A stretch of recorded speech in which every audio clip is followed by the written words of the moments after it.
Ce que je veux te dire est spirituel. Peut-être que jusque-là, jamais prêché. Et si tu comprends cela, ta manière de prier va devenir profonde et plus stable.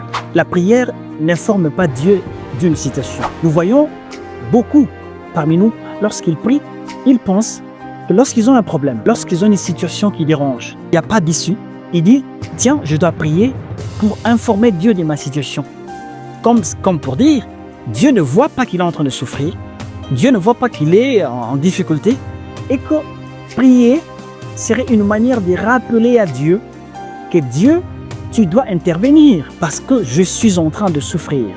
La prière n'informe rien à Dieu. Dieu sait tout.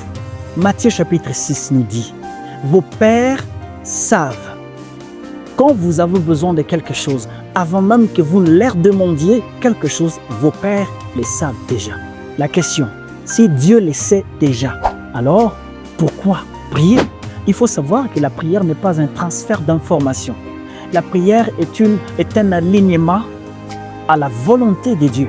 Dans toute la Bible, Dieu n'apprend rien. Dieu n'évolue pas en connaissance. Dieu ne découvre pas un fait qui soit nouveau. Dieu sait tout. Quand Moïse prie dans Exode chapitre 32, la Bible dit que Dieu se répand. Mais c'est un langage théologique qui n'a pas une même signification comme nous pouvons le comprendre dans notre langage courant. Cela ne signifie pas que Dieu a changé d'information ou encore Dieu a découvert un fait nouveau qui a fait que Dieu puisse se repentir. Non, cela signifie que c'est l'homme qui est entré dans la compréhension. Écoutez bien, c'est l'homme qui est entré dans la compréhension du cœur de Dieu. La prière ne modifie pas l'omniscience divine.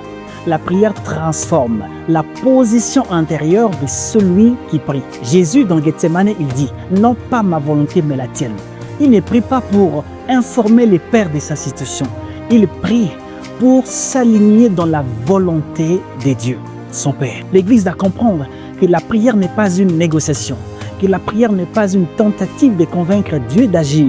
Si la prière servait à convaincre Dieu, alors Dieu se serait pris dans son propre piège. Cela signifie que la prière servirait à persuader Dieu contre sa propre sagesse. Or, Dieu n'est pas influençable. Dieu est constant. Retiens que la prière est un espace de transformation intérieure. Elle nous place dans la perspective divine. Elle affine notre discernement. Elle brise notre autosuffisance. Quand Jésus enseigne le Notre Père, il ne commence pas par le besoin. Il commence par « Que ton nom soit sanctifié ». Restez bénis.